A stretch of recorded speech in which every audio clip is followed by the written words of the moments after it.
Bosan melihat pemimpin negeri ini terus saja ribut dan terus saja berantem. Bayangkan pergantian pimpinan selalu ribut. Mulai dari Gus Dur ke Megawati, pada saat masa transisi tidak tegur sapa. Begitu juga peralihan kekuasaan dari Megawati ke SBY juga tidak tegur sapa. Baru masa transisi era Jokowi ke Prabowo yang benar-benar dilakukan secara profesional dan smooth. Jokowi memperkenalkan Prabowo di event internasional. Pun demikian Jokowi membawa-bawa Prabowo kemana-mana seolah memperkenalkan ini loh calon pengganti saya. Demikian juga saat sekarang Prabowo selalu diminta Jokowi untuk mewakili negara Indonesia di kancah internasional. Ini masa transisi kepemimpinan yang baru benar di Indonesia. Baru kali ini. Ini pun lawan-lawan politik masih terus nyinyir. Nggak menerima kekalahan. Terutama PDIP. Nyinyir terus tidak menerima kekalahan. Seolah 16% tapi tetap pengen menang. Itulah karakteristik PDIP dan itulah karakteristik Megawati. Tapi tidak dengan Jokowi walaupun awalnya dia dari PDIP. Dalam eksekusi transisi kepemimpinan di negeri ini, Jokowi melakukannya dengan ikhlas, riang gembira, dan senang hati. Simak videonya. Saya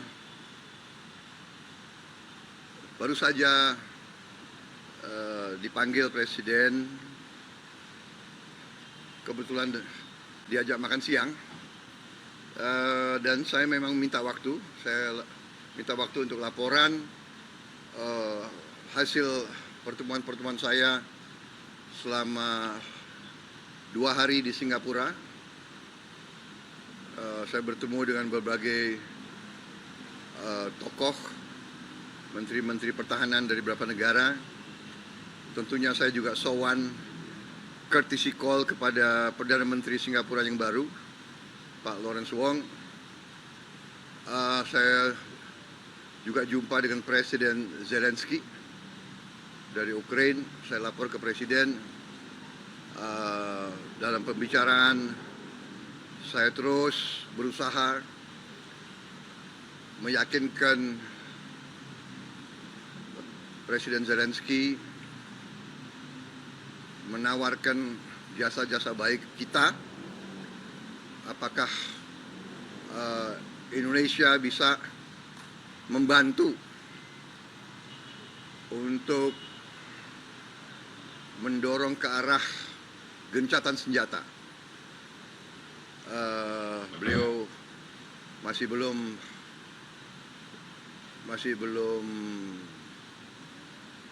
setuju dengan usul-usul kami, tapi kami terus akan berusaha terus. Dalam beberapa hal, masalah Gaza, saya lapor ke Presiden dan Presiden sangat mendukung, memberi instruksi kepada saya. Kita siap mengirim rumah sakit, mengirim tenaga kesehatan kita di dalam Gaza, bekerja sama dengan beberapa negara mitra kita, terutama negara-negara Timur Tengah, ya, yang juga sudah mengoperasikan rumah sakit di situ, yaitu Uni Emirat Arab. Kemudian beliau juga tugaskan saya untuk berangkat ke Yordan, menghadiri KTT gencatan KTT masalah Gaza, dan beliau juga instruksikan kepada saya untuk berusaha mampir dulu di Arab Saudi. Jadi itu yang bisa saya sampaikan. Memang beliau minta khusus ketemu kita, ketemu Indonesia dan ketemu saya. Beliau mengundang saya ke Geneva, tapi tentunya nanti Presiden, Menteri Luar Negeri akan menggodok, mungkin juga bersama Menko Polhukam akan digodok sikap Indonesia yang final. Apakah kita hadir atau tidak? Itulah luar biasanya Jokowi dan itulah ketulusan Prabowo dalam melaksanakan masa transisi kepemimpinan Indonesia saat sekarang ini. Prabowo sudah diutus oleh Jokowi untuk selalu mewakili di kancah internasional dan pertemuan dengan negara-negara dunia lainnya. Dan tentunya Jokowi melakukan ini dengan ketulusan hati. Nggak seperti si Onono. Si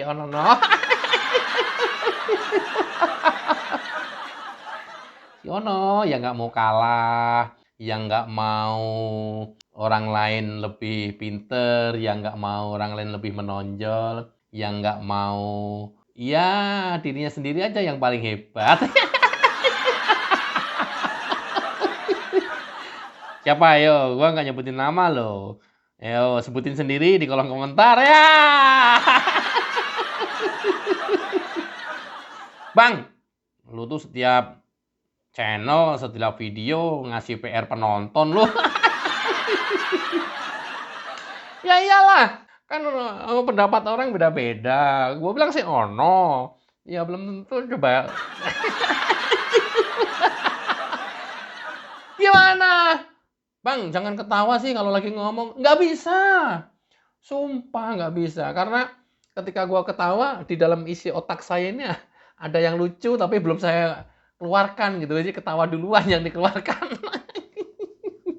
Jadi kesannya loh, ini orang nggak ada apa-apa ketawa kayak ODGJ.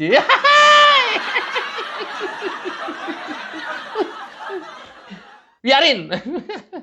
Oke, Prabowo melaporkan kepada Jokowi pertemuan 2 hari di Singapura, ya.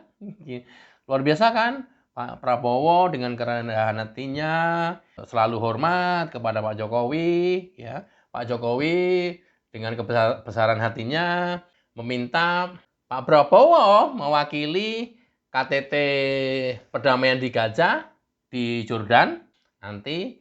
Loh, ini kalau tidak ada ketulusan hati, mana bisa menginstruksikan atau menyuruh untuk mewakili kayak begini. Yang ada juga, udah lu di sini aja, gua aja. Pengennya semuanya dia sendiri. Siapa ayo? Pak Jokowi selain itu juga memerintahkan kepada Prabowo supaya Indonesia ikut berperan aktif di Gaza mengirimkan bantuan, terutama obat-obatan dan peralatan kesehatan. Diminta untuk mampir nanti pada saat ke Jordania, diminta juga untuk mampir ke Arab Saudi, ketemu pimpinan Arab Saudi, ya kan? Kalau nggak Pak Jokowi mana ada? Coba pada saat masa transisi dari Megawati ke SBY. Hai, gua kebayang malah saling pelotot-pelototan.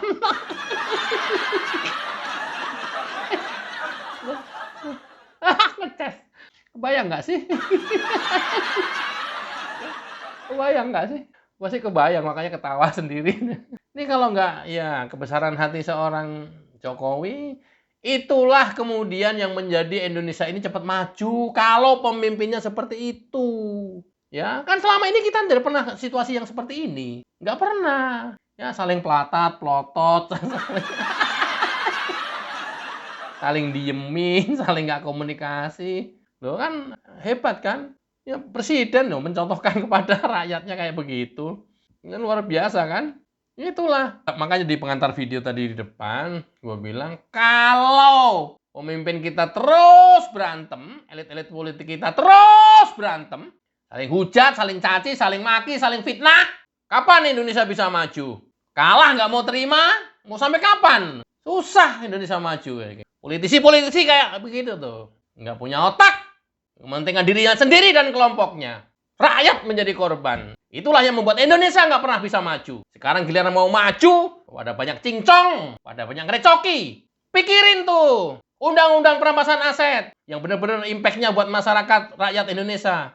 Kalau kalian benar-benar mikirin rakyat, otak udang, bikin ribut terus di negara ini. Susah. Kalau mementingkan diri sendiri, kelompoknya, partainya susah. Nanti rakyat kita bersatu untuk melawan yang kayak gini-gini. Udah nggak ada lagi masanya seperti dulu dibiarkan begitu saja ribut terus. Negara nggak pernah bisa maju, nggak pernah bisa membangun karena politisinya ribut melulu. Itu. Ini baru mau bagus ini. Mudah-mudahan kedepannya kita lebih bagus. Tinggal beberapa orang, tinggal beberapa politisi, tinggal aja. Beberapa partai yang miring-miring tinggal aja udah. Nanti rakyat yang akan melawan itu. Bagaimana caranya? Tidak memilih partai tersebut di pemilu mendatang. Oke ya?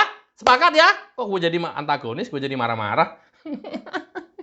Tapi memang nggak bisa dibiarin begini terus sih. Kita tahu kan, pergantian pemimpin selalu ribut terus. Masanya cuma 5 tahun, kapan bisa membangun selama 5 tahun juga direcokin terus? Siapapun pemimpinnya, siapapun yang jadi. Aneh pisan sih. Ya. Oke, mudah-mudahan bermanfaat dan rakyat saatnya nanti melawan jika ada sekelompok orang yang terus merecoki negara ini. Wassalamualaikum warahmatullahi wabarakatuh. Cayo.